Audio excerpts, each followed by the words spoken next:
मनोजवं मारुततुल्यवेगं जितेन्द्रियं बुद्धिमतावरिष्ठं वातात्मजं वानरयूथमुख्यं श्रीरामदूतं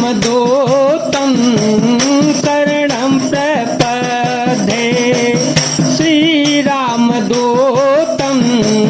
शरणं प्रपद्ये अतुलितबलधामं हेमशैलाभदेहं धनुजवनकृशानुज्ञानिनामग्रगण्यं सकलगुणनिधानं वानराणामधीशं रघुपतिप्रियभक्तं वातजातं नमामि। बलि बाधत के भुवाड़े सो तनु वरनि न जाए ओ भय घरी महदीनी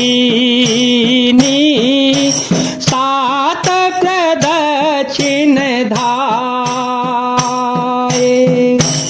बल के बांधते समय प्रभु इतने बड़े कि उस शरीर का वर्णन नहीं हो सकता, किंतु मैंने 2 ही घड़ी में दौड़कर उस शरीर की 7 प्रदक्षिणाएं कर ली।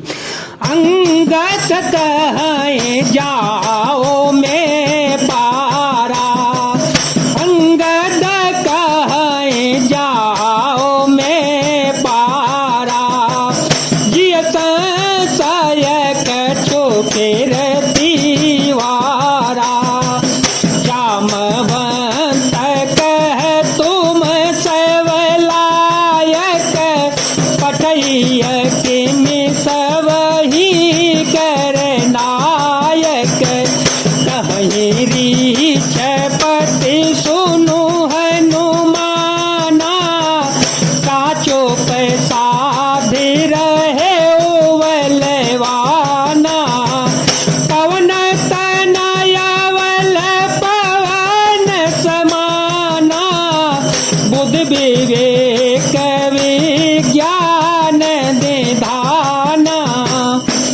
अंगद ने कहा मैं पार तो चला जाऊंगा, परंतु लौटते समय के लिए हृदय में कुछ संदेह है। जाम्बान ने कहा तुम सब प्रकार से योग्य हो, परंतु तुम सबके नेता हो, तुम्हें कैसे भेजा जावे।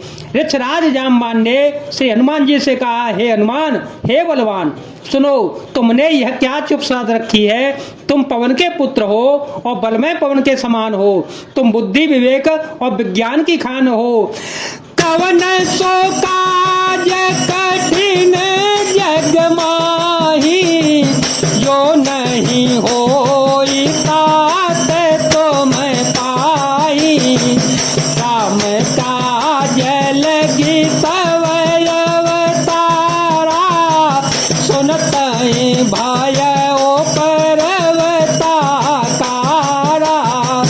कनक बरन तन तेज विराजा, मानहु अपर गिरि कर राजा, सिंहनाद करिवा रहिवारा, लीलहि नागहु जलन देखारा, सहित सहाय रावण ही मारी, आनहु यहाँ त्रिकूट पारी, जामवंत में पूछहु तोई, कुछ तैसे खावनु दीजो मोही। जगत में कौन सा ऐसा कठिन काम है जो हे तात तुमसे न हो सकेगा। श्री राम जी के कार्य के लिए ही तो तुम्हारा अवतार हुआ है। यह सुनते ही हनुमान जी पर्वत के आकार अत्यंत विशालकाय हो गए। उनका सोने का सा रंग शरीर पर ते सुशोभित है, मानो दूसरा पर्वतों का राजा सुमेरु हो। हनुमान जी ने बार बार सिंहनाद करके कहा, मैं इस खारे समुद्र को खेल में ही लांघ सकता हूँ और सहायकों सहित रावण को मारकट त्रिकूट पर्वत को उखाड़ कर यहाँ ला सकता हूँ।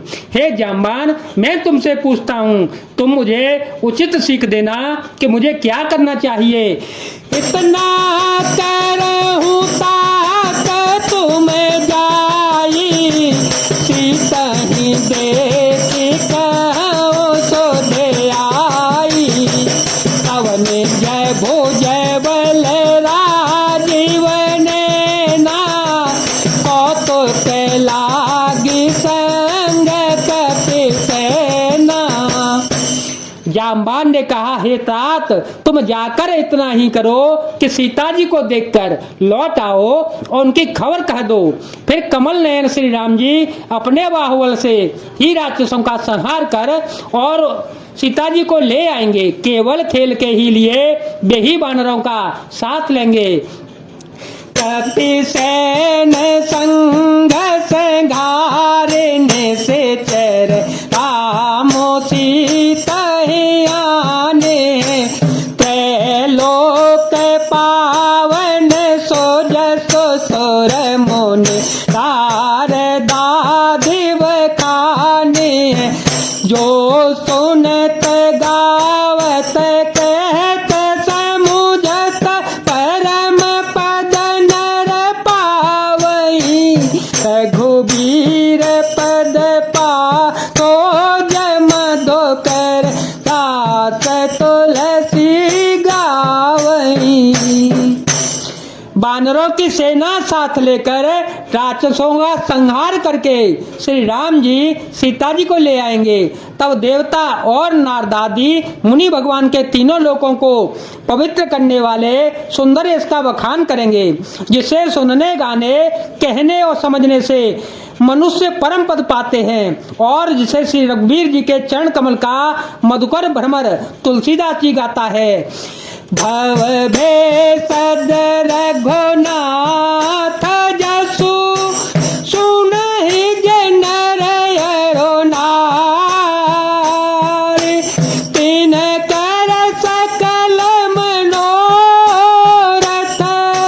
सिद्ध करहि त्रिशिरारी। मंगल भवन मंगल हारी, देव हो सुत शरत अजय रविहारी। राम सिया राम सिया राम सिया राम, सिया राम जय जय राम। श्री रघुवीर का यश भव जन्म मरण रूपी रोगों की अचूक दवा है, जो पुरुष और स्त्री से सुनेंगे। त्रिशरा के शत्रु श्री राम जी उनके सब मनोरथों को सिद्ध करेंगे। नीलो तल तन श्याम, काम कोटि शोभा अधिक। सुनियता सुगुण ग्राम, जासु नाम यग खगवधिक। जिनका नीले कमल के समान श्याम शरीर है, जिनकी शोभा करोड़ों कामदेवों से भी अधिक है और जिनका नाम पाप रूपी पक्षियों को मारने के लिए बधिक व्याघ्र के समान है, उन श्री राम जी के गुण समूह लीला को अवश्य सुनना चाहिए।